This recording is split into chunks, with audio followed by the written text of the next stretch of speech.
सुप्रभात बच्चों। बेटा हमारा आज का विषय है पत्र लेखन। बेटा वैसे तो आजकल हम सबके पास फोन्स हैं जिससे हम बहुत जल्दी किसी को भी एसएमएस कर लेते हैं, कॉल कर लेते हैं। पहले हमें पत्र लिखकर संदेश भेजने की आवश्यकता होती थी, लेकिन आजकल हम झटपट फोन के सहारे बात कर लेते हैं, या हम कई बार जहाँ ज़रूरी हो वहाँ ईमेल भी भेज देते हैं। लेकिन बेटा पत्रों का महत्व इतना कम भी नहीं हुआ है। पत्र दो तरह के होते हैं, एक होते हैं औपचारिक पत्र और एक अनौपचारिक पत्र। जैसे मैंने पहले भी कहा कि हम झटपट से मैसेज भेज देते हैं, संदेश भेज देते हैं, तो हमें अनौपचारिक पत्र लिखने की आवश्यकता नहीं पड़ती, जो हम अपने भाई बहनों को, मित्रों, संबंधियों आदि को लिखते हैं। लेकिन औपचारिक पत्र ऐसे पत्र होते हैं जिन्हें हमें आज भी लिखना पड़ता है। जैसे हम प्रधानाचार्य जी को पत्र लिखते हैं, उनसे हमें कोई छुट्टी लेनी है या फीस माफ़ करवानी है तो हम उन्हें पत्र लिखते हैं। इसी प्रकार से और भी कई कार्यालयीय पत्र होते हैं। जैसे आप कोई चोरी हो जाने पर थानाध्यक्ष को पत्र लिखते हैं, आपके मोहल्ले में गंदगी फैली है तो नगर निगम अधिकारी को आपको पत्र लिखना पड़ेगा। इस तरह से हमें कार्यालयीय पत्र यानी ऑफिशियल लेटर्स लिखने ही होते हैं। आज हम औपचारिक पत्र लिखने का ढंग जानेंगे, लेकिन उससे पहले हम ये जानेंगे कि जो पत्र लेखन विधा है, जो हम पत्र लिखते हैं, उसके लिए आवश्यक बातें कौन सी होती हैं, हमें किन बातों को ध्यान में रखना चाहिए जब हम पत्र लिखते हैं। बेटा सबसे पहले है प्रारूप। प्रारूप का मतलब है फॉर्मेट। आपने जैसे पहले भी पत्र किया है प्रधानाचार्य जी को पत्र, तो ऊपर का एक हिस्सा लिखते हैं, फिर बीच में कंटेंट लिखते हैं, फिर नीचे का हिस्सा लिखते हैं, उसे कहते हैं प्रारूप यानी फॉर्मेट। जिसे भी हम पत्र लिख रहे हैं वो फॉर्मेट, वो प्रारूप बिल्कुल ठीक होना चाहिए। उसके बाद दूसरा है विषय। आपको पत्र विषय के अनुसार लिखना है, टॉपिक के अकॉर्डिंगली लिखना है। आपको पत्र लिखते समय अपने विषय से भटकना नहीं है। उसके बाद है प्रस्तुतिकरण। प्रस्तुति मतलब प्रेजेंटेशन। आप जो कंटेंट लिख रहे हैं वो आप कैसे प्रेजेंट करते हैं, उसे कैसे प्रस्तुत करते हैं। जैसे कई बार हम पत्र कुछ लिख रहे हैं, हमें उसे सीरियल ऑर्डर में लिखना है। ये नहीं है कि एक बात याद आई तो पहले लिख दी, दूसरी बात याद आई तो तब लिख दी। नहीं, आपके जो थॉट्स हैं वो ऑर्गेनाइज्ड होने चाहिए। आप जो लिखना चाहते हैं वो अच्छे ढंग से प्रस्तुत होना चाहिए। जो बात पहले है वो पहले कहनी है, जो बाद में आनी चाहिए वो बाद में कहेंगे। ठीक है। उसके बाद है भाषा। आपको पत्र बहुत ही सरल भाषा में लिखना है, भाषा कठिन नहीं होनी चाहिए। उसके बाद वाक्य निर्माण यानी सेंटेंस फॉर्मेशन। आपके पत्र की जो सेंटेंस फॉर्मेशन है, जो वाक्य निर्माण है, वो बिल्कुल सटीक और सही होना चाहिए। इसका अर्थ ये है कि वाक्य एक के साथ दूसरा वाक्य एक तो जुड़ा होना चाहिए, दूसरी बात वाक्य पूर्ण होना चाहिए। ऐसा नहीं लगना चाहिए कि एक बात दूसरी बात के साथ मिल नहीं रही है, उसका मेल ही नहीं हो रहा, ऐसा नहीं होना चाहिए। उसके बाद है वर्तनी। वर्तनी का मतलब होता है स्पेलिंग्स। हम जब भी कोई भाषा पढ़ते हैं, जब भी कोई लैंग्वेज पढ़ते हैं, उसमें वर्तनी बहुत ही महत्वपूर्ण भूमिका निभाती है।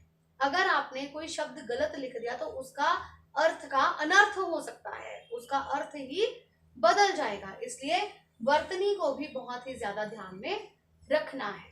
आप कोई भी राइटिंग स्किल करते हैं, कोई भी लेखन करते हैं, चाहे पत्र लिखते हैं, कुछ भी लिखते हैं, तो इन चीजों को जरूर ध्यान में रखा जाना चाहिए। तो आज बेटा हम औपचारिक पत्र में थानाध्यक्ष को पत्र देखेंगे कि कैसे लिखा जाता है। थानाध्यक्ष को पत्र। जब आप पत्र लिखना शुरू करते हैं बेटा, बहुत सारे बच्चे पूछते हैं मैम लाइन छोड़नी है, नहीं छोड़नी है, कहाँ से लिखना है। बेटा आपको कहीं भी कोई लाइन छोड़ने की जरूरत नहीं है, और आप हमेशा बाईं ओर से लिखेंगे, लेफ्ट हैंड साइड से, मार्जिन लाइन के साथ साथ आप लिखते जाएंगे। सबसे पहले हम शुरू करेंगे सेवा में, फिर उसके बाद आप जिसको पत्र लिख रहे हैं थानाध्यक्ष, उसके बाद थाना नंबर। आप कोई भी थाना नंबर लिख सकते हैं, मैं लिख रही हूं थाना नंबर 4 डैश डैश शहर, उसके बाद दिनांक, जिस दिन हम पत्र लिख रहे हैं, 18/8/2020। बेटा इसके बाद आता है विषय। विषय में आपने लिखना है कि आप पत्र किस बारे में लिख रहे हैं। आपको कई बार दिया जाता है, जैसे ऊपर प्रश्न दिया है, कुछ बच्चे प्रश्न ज्यों का त्यों यहाँ पर लिख देते हैं। आपने ज्यों का त्यों प्रश्न यहाँ पर नहीं लिखना। मान लीजिए आप स्कूटर चोरी होने की शिकायत करने के लिए थानाध्यक्ष को पत्र लिख रहे हैं, तो आप यहाँ लिखेंगे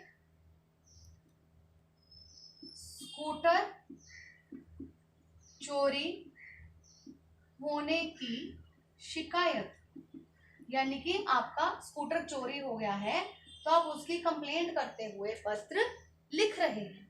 यहां पर आप प्रश्न एज इट इज नहीं लिखेंगे। उसके बाद श्रीमान जी। बेटा श्रीमान जो है एक ही शब्द है, आप इसे अलग अलग नहीं लिखेंगे। श्रीमान जी, रिस्पेक्टेड सर लिखते हैं, श्रीमान जी। नेक्स्ट इज सविनय निवेदन, विद ड्यू रिस्पेक्ट। सविनय निवेदन यह है कि, क्या निवेदन आप उनसे क्या करना चाहते हैं, क्या विनती आप उनसे करना चाहते हैं। सबसे पहले आप बताएंगे कि आप कहाँ के रहने वाले हैं। सनिवेदन यह है कि मैं डैश डैश मोहल्ले का निवासी हूं, यह आपने बताया। उसके बाद अब आप अपनी शिकायत शुरू करना चाहते हैं, जिसके लिए आप उनसे कहेंगे कि मैं इस पत्र के द्वारा आपका ध्यान, मैं इस पत्र के द्वारा आपका ध्यान, अब हम पत्र लिख रहे हैं स्कूटर चोरी होने की शिकायत, तो आप कहेंगे मैं इस पत्र के द्वारा आपका ध्यान अपने चोरी हुए स्कूटर की ओर दिलाना चाहता हूं। सपोज आपका मोबाइल चोरी हो गया, आप उसके लिए पत्र लिख रहे हैं, तो आप लिखेंगे मैं आपका ध्यान अपने चोरी हुए मोबाइल की ओर दिलाना चाहता हूं। या आपके मोहल्ले में कोई चोरी हो गई है या कोई वारदात हो गई है, तो आप उससे संबंधित लिखेंगे मैं इस पत्र के द्वारा आपका ध्यान अपने मोहल्ले में हुई चोरी की ओर दिलाना चाहता हूं। तो जिस बारे में भी आप पत्र लिख रहे हैं ये आप लिखेंगे। उसके बाद आप उनको बताना शुरू करेंगे कि आपका स्कूटर कहाँ चोरी हुआ, कैसे चोरी हुआ। अब आपने पहले नहीं बताना कि मेरे स्कूटर का रंग ये था, मेरा स्कूटर इस कंपनी का है, ये बातें हमने पहले नहीं लिखनी। जैसे मैंने आपसे कहा कि जो प्रेजेंटेशन होती है, जो प्रस्तुति होती है, जो वाक्य होते हैं, वो एक दूसरे के साथ मिले हुए होते हैं। तो आपको उन चीजों का ध्यान रखते हुए, उन बातों का ध्यान रखते हुए आगे पत्र को बढ़ाना है। आप सबसे पहले बताएंगे कि आप कब और कहाँ गए थे। जब आप वहां से आए तो आपने जहां स्कूटर खड़ा किया था आपको वहां स्कूटर नहीं मिला, आपने उसे बहुत ढूंढने की कोशिश की। आप पहले ढूंढेंगे भी ना, फिर ही उसके बाद शिकायत करेंगे। आपने उसे ढूंढने की कोशिश की, आपने बहुत सारे लोगों से पूछा भी, सीसीटीवी कैमरा आजकल सब जगह लगे होते हैं, आपने वहां से भी जानने की कोशिश की, लेकिन आपको कोई सुराग नहीं मिला। ठीक है, फिर उसके बाद आप बताएंगे कि मेरे स्कूटर का ये रंग है, इस कंपनी का है, और स्कूटर के अंदर हमारे बहुत सारे कागजात भी होते हैं, बहुत सारी चीजें भी होती हैं। फिर आप उनके बारे में बताएंगे कि आपके स्कूटर में क्या क्या चीजें थी।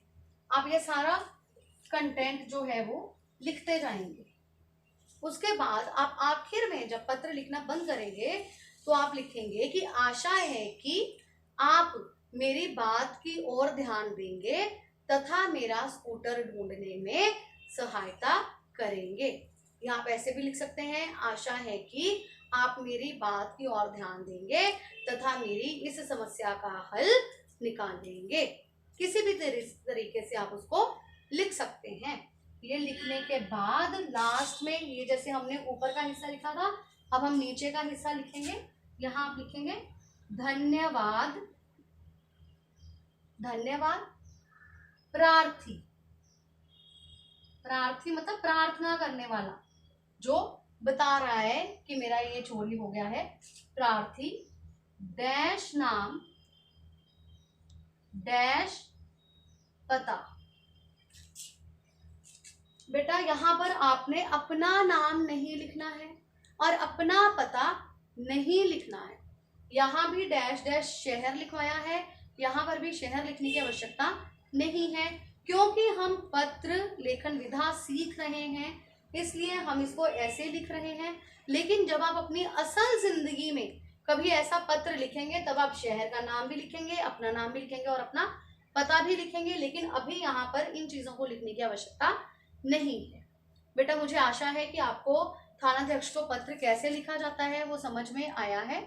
और अब आपको मैं एक विषय भेजूंगी, एक टॉपिक भेजूंगी, आप उससे संबंधित पत्र लिखेंगे और मुझे लिख करके भेजेंगे। धन्यवाद बेटा।